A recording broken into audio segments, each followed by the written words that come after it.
Bonjour chers amis auditeurs, vous en avez l'habitude, nous sommes mercredi, le jour des gens d'ici. Nous recevons aujourd'hui dans cette émission télévisée et radiophonique Stéphane Reynaud. Stéphane Reynaud, bonjour.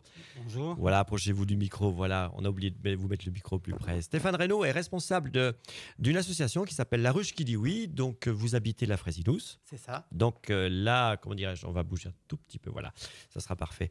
Donc la Frésinous, La Ruche qui dit oui, aujourd'hui pendant ces 20 minutes d'émission, nous allons apprendre qu'est-ce que La Ruche qui dit oui, le concept, le programme, la mise en relation entre des fournisseurs et des membres au niveau de cette agriculture qui se veut peut-être une agriculture citoyenne.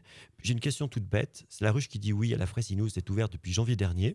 Oui. Voilà, vous êtes dans la phase de recherche de membres, de recherche de fournisseurs. Elle n'a pas encore officiellement déclaré ouverte cette ruche qui dit oui. Mais qu'est-ce que c'est une ruche qui dit oui, Stéphane Reynaud? La ruche qui dit oui, en fait, à la base, c'est un concept de commerce locavore. Le commerce locavore, c'est consommer du local. Voilà. Donc, ça s'inscrit dans un principe de circuit court de distribution et de consommation responsable. D'accord. Donc on parle de circuit court au niveau de l'agriculture, au niveau de la culture, au niveau de la viticulture, au niveau de l'oléiculture, tout ce qui concerne la culture. Voilà, tout ce qui concerne pas que la culture, hein, ça concerne également, donc on travaille avec des producteurs, des éleveurs de bovins. Nous travaillons également donc sur un créneau de cosmétiques bio. Donc ça rentre dans le cadre d'une consommation responsable. Et le circuit court, c'est en fait rapprocher le consommateur du producteur en supprimant tous les intermédiaires. D'accord. Alors il y a un concept qui ressemble à la ruche qui dit oui, qui s'appelle l'AMAP.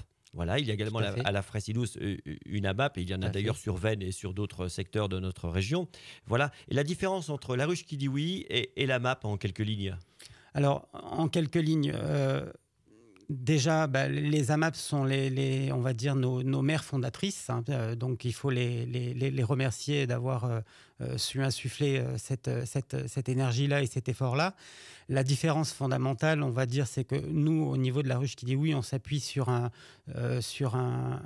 outil Internet. Donc, nous donnons, on va dire, un peu plus de souplesse au niveau de l'investissement pour le consommateur, parce que dans une AMAP, le consommateur est la plupart du temps obligé de s'engager sur une saison, donc être obligé d'engager des fonds également sur 3 à 6 mois. Et également, on va dire, c'est parfois un peu compliqué pour les producteurs, par exemple pour les maraîchers, quand, surtout dans un département comme le nôtre, où parfois, quand vous avez la neige, il tombe 40-50 cm de neige dans la nuit et qu'il faut aller faire le panier pour aller le distribuer le soir même, c'est pas toujours évident. C'est d'autant plus problématique pour eux, c'est que ils ont perçu les fonds et il faut qu'ils donnent bien évidemment à leurs clients. À ce niveau-là, c'est pas évident. C'est pour ça que certaines AMAP en hiver ne font un panier que tous les 15 jours et non pas toutes les semaines par rapport à la période estivale. Exactement. Les AMAP fonctionnent très bien en été, enfin sur la période printemps-été, et ont un peu plus de difficultés sur la période automne-hiver parce que, bien évidemment, on a cette problématique liée à la météo et à ce que la Terre nous donne. Alors, la ruche qui dit oui, ce n'est pas un concept inventé à la fraisse, c'est un concept national. Oui. Voilà, qui a quelques années d'existence, je crois. Tout à fait. Donc, en fait, au jour d'aujourd'hui, on a 2 ans, un peu plus de 2 ans de création. La première ruche a été inaugurée donc, à Toulouse donc en fin 2011. Donc, la plateforme nationale se trouve, donc tout ce qui est la gestion informatique se trouve sur Paris. Donc, il y a une vingtaine de salariés donc, qui travaillent sur Paris au siège. Et au jour d'aujourd'hui, il y a un peu plus de 300 ruches actives, donc ouvertes, et entre 150 et 160 ruches en phase de construction, comme celle de la Fresse, sur le territoire national. Il y a déjà une ruche qui a ouvert à Bruxelles et il y a un programme de développement sur l'Europe puisque la ruche qui dit oui va s'ouvrir également sur Londres, sur Barcelone et sur Milan. Alors justement, pour comprendre un petit peu le fonctionnement de la ruche, vous nous avez amené un petit film vidéo qui présente la ruche et je vous propose, chers amis auditeurs, de regarder ce petit film vidéo sur DC TV. Vous faites une tarte. Aujourd'hui, quand vous achetez des pommes, il y a de nombreux intermédiaires entre vous et le producteur. Un supermarché, un grossiste, une coopérative, parfois même un demi-grossiste. D'un côté, vous payez cher le produit. De l'autre, le producteur est mal payé pour son travail. La ruche qui dit oui raccourcit le circuit entre vous et le producteur. Alors, qu'est-ce qu'une ruche ? Une ruche est un point relais installé chez un particulier permettant le commerce direct avec les producteurs. Un particulier décide de créer une ruche. Il rassemble dans son entourage un réseau d'amis, de voisins, d'amis de voisins. Écoutons un producteur de pommes. Je vous propose mes pommes à 1,40 € le kg et livre votre ruche à partir de 100 kg de commande. Le site recueille l'offre du producteur, puis la diffuse aux membres de la ruche. Les membres commandent les pommes si l'offre les intéresse. J'en veux 5 kilos, moi 10 kilos, 15 kilos par là, on veut 10 kilos. Quand le minimum de commandes est atteint, La ruche a dit oui. Le producteur livre la ruche et les membres viennent récupérer leurs produits. La ruche qui dit oui, c'est partout en France et pour tout le monde. Vous pouvez ouvrir une ruche, y participer ou la fournir. La ruche, ça marche pour les pommes, mais aussi pour la viande, le fromage, les légumes, le miel, les confitures, le pain, le vin, les jus de fruits. la ruche, ce sont des produits de qualité à un prix juste pour tous. Un meilleur prix d'achat pour le consommateur, un meilleur prix de vente pour le producteur. Et c'est également un revenu complémentaire pour la personne qui tient la ruche. La ruche qui dit oui, c'est la communauté pour manger mieux, pour manger juste. Alors que vous soyez producteur, que vous souhaitiez ouvrir une ruche ou y participer, rejoignez-nous sur laruchequidioui.fr.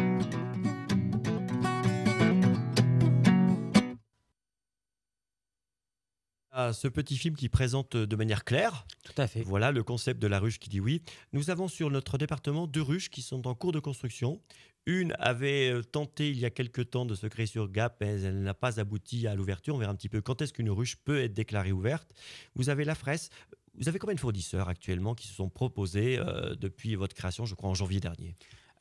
Donc proposés, on en a une dizaine. Référencés, on en a 5 au jour d'aujourd'hui. 5, D'accord. Est-ce que 6 même, pardon. les 5 pour les auditeurs qui nous écoutent, qui nous regardent? Alors, très rapidement, pour les citer et les remercier, donc, c'est le couple Saint-Aubin qui sont maraîchers à Pellotier, Florence Rostin, le bovin alpin à la Roche des Arnaud, Et à Monteillé. et à Monteillé, bien Voilà, évidemment, n'oublions pas.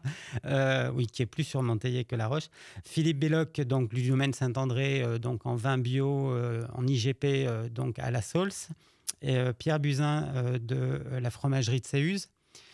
Et Auric Geneviève, les Oliviers Notre-Dame à Valençol pour l'huile d'olive. D'accord. Donc ça, ces personnes, c'est ce qu'on appelle les fournisseurs. Tout à fait. Voilà. Et de l'autre côté, vous avez des membres. Quand est-ce qu'une ruche peut être déclarée ouverte? Il faut un minimum de fournisseurs, un minimum de membres? Alors, comme nous dépendons de l'outil informatique de la ruche mère qui est appelée Ruche Mama, donc la ruche mère nous donne comme critère pour que notre ruche soit viable un minimum de 50 membres inscrits donc pour pouvoir démarrer les ventes. Ouais. Il y a une autre ruche qui est en train de se créer sur Gap, au lycée agricole. C'est dans le cadre d'un projet éducatif qui est mené par Elisabeth Gimeno.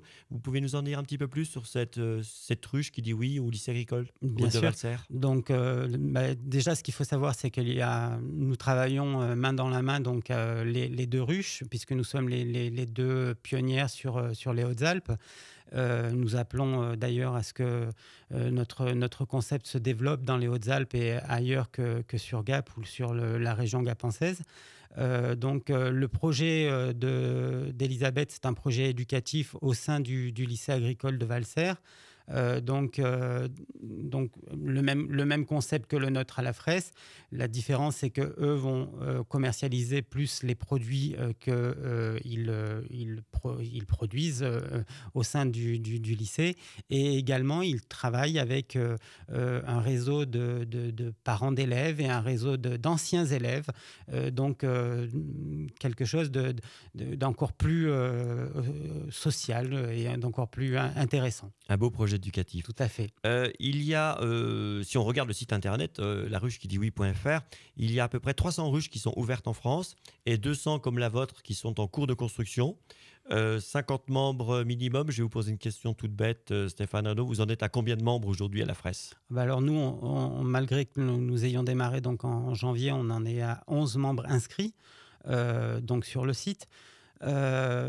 J'ai de très beaux espoirs que ce chiffre augmente, puisqu'il augmente régulièrement, on va dire pratiquement 2-3 inscrits par semaine. Je communique également à travers une page Facebook, donc où là, il y a beaucoup plus de personnes qui sont... Vous avez beaucoup de j'aime et vous avez peu de personnes inscrites, je crois. Parce qu'en fait, il faut passer la barrière de l'inscription sur Internet. C'est vrai que, et ça fait partie de mon rôle de responsable de ruche, c'est d'accompagner aussi bien les nouveaux membres, les abeilles, que les producteurs, les fournisseurs qui vont rejoindre notre ruche, de les accompagner dans cette démarche d'utilisation de la plateforme Internet, de leur faire comprendre comment ça fonctionne et de les accompagner dans leur premier cheminement. Donc tout ça se retrouve sur La Ruche qui dit oui. On tape La Fresse-Ilous, on trouve. Donc c'est La Ruche qui dit oui .fr et donc La Ruche qui dit oui à La Fresse-Ilous, c'est La Ruche qui dit oui 4611. La Ruche 4611, voilà. Donc on retrouve ces informations. Ouais. Vous teniez également à remercier le Conseil général par rapport à son rôle dans le développement de l'agriculture locale. Voilà, tout à fait. Moi, j'ai eu d'excellents contacts avec certaines personnes donc au niveau du Conseil général quand j'ai eu à présenter mon projet, puisque c'est la démarche que j'ai adoptée.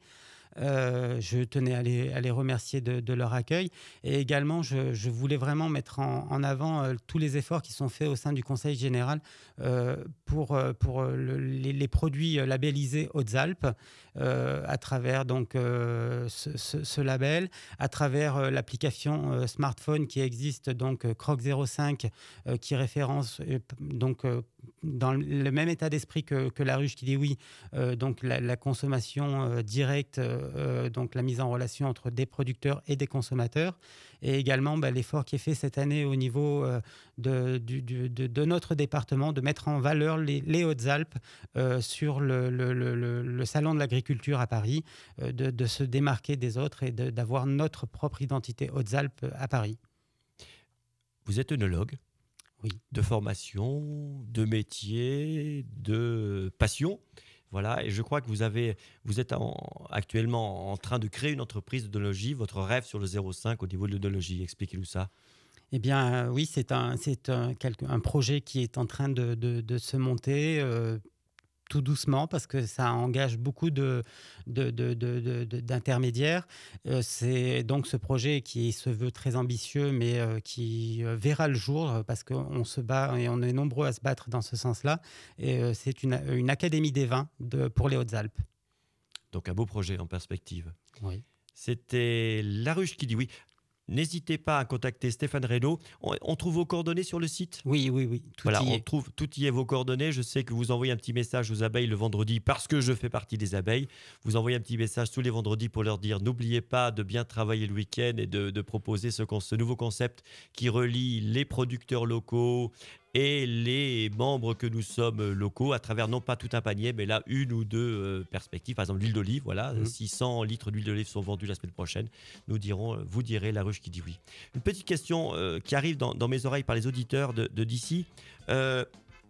Il y a un petit peu d'argent, je veux dire, il y a sur 100 € qui arrivent, il y a une redistribution qui est faite. Tout à fait. Alors, par exemple, sur 100 € qui arrivent, 83% repart aux producteurs. D'accord. Le reste, donc, à peu pour près... les 20 salariés à Paris, je suppose. 6% repartent sur la structure mère pour les salariés sur Paris et également donc, l'entretien de la structure Internet. Et il reste donc 10% qui reviennent aux responsables de ruche. Là, libre à nous de nous constituer constituer soit en auto-entrepreneur et de garder cet argent ou de nous monter en association. C'est ce qui a été fait donc sur la Fraissinous, de nous monter en association. Et donc, une fois déduits les frais de gestion de l'association, donc tout ce qui rentre dans le pécule de l'association sera, et c'est un engagement que nous avons pris, sera reversé à tous nos fournisseurs pour les aider à racheter du semis, à soigner des bêtes, et les aider dans la recherche de nouveaux concepts. Donc voilà. Parfait. C'était sur d'ici La Ruche qui dit oui de Stéphane Reynaud-Lafraisse. Nous sommes sur la télé qui vous dit oui. Bonne journée à vous.